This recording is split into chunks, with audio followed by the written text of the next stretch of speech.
Assalamualaikum warahmatullahi wabarakatuh. Salam sejahtera bagi kita semua. Pada kesempatan kali ini Bapak akan mencoba menjelaskan dua contoh soal agar mempermudah kalian dalam nanti mengerjakan latihan soalnya. Baik, yang pertama ini dia soalnya. Yang Bapak jawab itu soal nomor 6 dan nanti yang harus dikerjakan itu nomor 7. Ini tentang barisan geometri ya. Yang nomor 6 ini sudah dijawab. Bapak bacakan dulu soalnya. Suku ke-9 dari barisan geometri 256, 384, 576 adalah, jadi barisan geometri ini kalau diteruskan nanti suku ke-9-nya berapa. Nah ini bisa langsung dijawab dengan menggunakan rumus UN-nya. Rumusnya itu ini, UN sama dengan A dikali R pangkat N min 1. UN ini suku ke N, A itu suku pertama, R itu rasio. Nah, A-nya itu di sini sudah diketahui berarti 256. Tinggal R rasio. Nah, rasio itu pengali atau pembaginya ya. Jadi di sini nih untuk mencari rasio rumusnya R sama dengan suku kedua dibagi suku pertama atau suku ketiga dibagi suku kedua atau terus rumusnya itu UN per UN min 1. Nah, ini Bapak yang dimasukkan itu suku kedua dibagi suku pertama. Jadi 384 dibagi 256. Masing-masing kedua angka ini dibagi 128 diperkecil jadi 3 per 2. Jadi udah didapat A-nya 256 dan R-nya 3 per 2. Tinggal dicari U9 yang ditanyakan soal. Berarti U9 sama dengan A dikali R pangkat 9 dikurangi 1. Jadi A kali R pangkat 8. 8-nya itu dari 9 dikurangi 1. 9 dari mana? Dari N ini nih. Diganti N-nya dengan 9. Karena ditanyakan kan suku ke 9. A diganti 256. R-nya diganti 3 per 2 dipangkatkan 8. 256 tulis lagi. 3 per 2 pangkat 8 itu artinya 3 per 2 dikali 3 per 2 dikali 3 per 2 terus sebanyak 8 kali. Hasilnya ini 6561 per 256. Ini tinggal dicoret. Jadi 6561 dibagi 1. Jadi 6561 jawabannya yang A. Yang ini nih. Nah, nanti nomor 7 silahkan kerjakan kurang lebih caranya seperti ini. Ke contoh soal berikutnya. Nah, yang ini nomor 8 sudah Bapak jawab, nanti kerjakan nomor 9. Jadi yang harus dikerjakan itu soal nomor 7 dan nomor 9. Oke, nomor 8 Bapak bacakan dulu soalnya.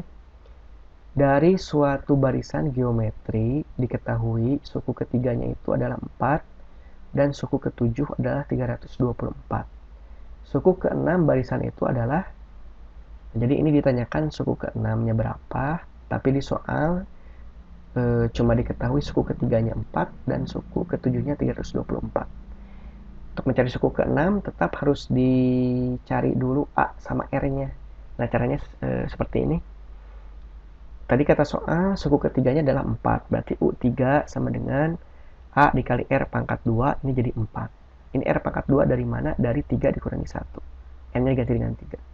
Terus suku ke-7 adalah 324, berarti U7 sama dengan A dikali R pangkat 6 sama dengan 324. Ini sama pangkat 6-nya dari 7 dikurangi 1. N-nya ganti dengan 7. Nah, udah ada dua persamaan, tulis ulang, ini dibalik, mempermudah, kemudian dibagi, dieliminasi. Kalau di barisan aritmatika kan dieliminasi itu bisa dikurang atau ditambah. Nah, berarti di sini kalau di barisan geometri ini dibagi. Ini A pangkat 1 dibagi A pangkat 1, jadi A pangkat 0, itu hasilnya 1, jadi gak usah ditulis, habis. Terus ini R pangkat 6 dibagi R pangkat 2, nah pada bilangan berpangkat, kalau bilangan pokoknya sama, nah ini pangkatnya tinggal dikurang, jadi 6 dikurangi 2, jadi 4, R-nya tetap. Terus 324 dibagi 4, hasilnya 81. Nah, berapa kalau dipangkatkan 4, hasilnya 81, jadi R-nya itu sama dengan 3. 3 kali 3 kali 3 kali 3 4 kali itu akan jadi 81, jadi R-nya 3. Terus ini udah ketemu R-nya, sekarang tinggal mencari A. Untuk mencari A, persamaan yang ke-1 ini tulis ulang di sini. A dikali R kuadrat sama dengan 4, R-nya ganti dengan 3, tadi kan udah ketemu nih 3, di sini ganti A dikali 3 kuadrat sama dengan 4, A dikali 9 sama dengan 4. 9 dari mana? Dari 3 pangkat 2. A berarti 4/9. Kebalikan kali kan bagi. Nah, A-nya udah ada 4/9, R-nya ini udah ada 3, tinggal dicari suku ke-6. U6, rumusnya itu A dikali R pangkat 5. Ini 5 dari mana? Dari 6 dikurangi 1. Jadi rumus awalnya ini ya, harus dihafal dulu nih. UN sama dengan A dikali R pangkat N min 1. Terus A-nya diganti dengan 4/9, R-nya diganti dengan 3 dipangkatkan 5. 4/9 tulis ulang ke sini. 3 pangkat 5 itu bukan 3 dikali 5, tapi 3 kali 3 kali 3 terus sebanyak 5 kali. Nah, hasilnya 243. Ini Bapak coret perkecil. 9 bagi 9 1, 243 bagi 9 itu 27, jadi 4 kali 27 sama dengan 108. Nah, kalau nggak bisa dicoret-coret diperkecil, cukup 4 dikali 243, nanti hasilnya dibagi 9, nggak akan sama 108. Jadi jawabannya B. Nah, mungkin cukup sekian yang Bapak bisa jelaskan untuk pertemuan kali ini. Jadi yang harus dikerjakan itu soal nomor 7 maaf, dengan nomor 9 ini. Nanti soalnya Bapak share di grup kelas masing-masing ya, yang kelas 11. Jika video ini kecepatan bisa diulang. Kalau sulit dipahami ya bisa nanti tanyakan di grup. Kurang lebihnya mohon maaf. Semoga bisa membantu. Wassalamualaikum warahmatullahi wabarakatuh.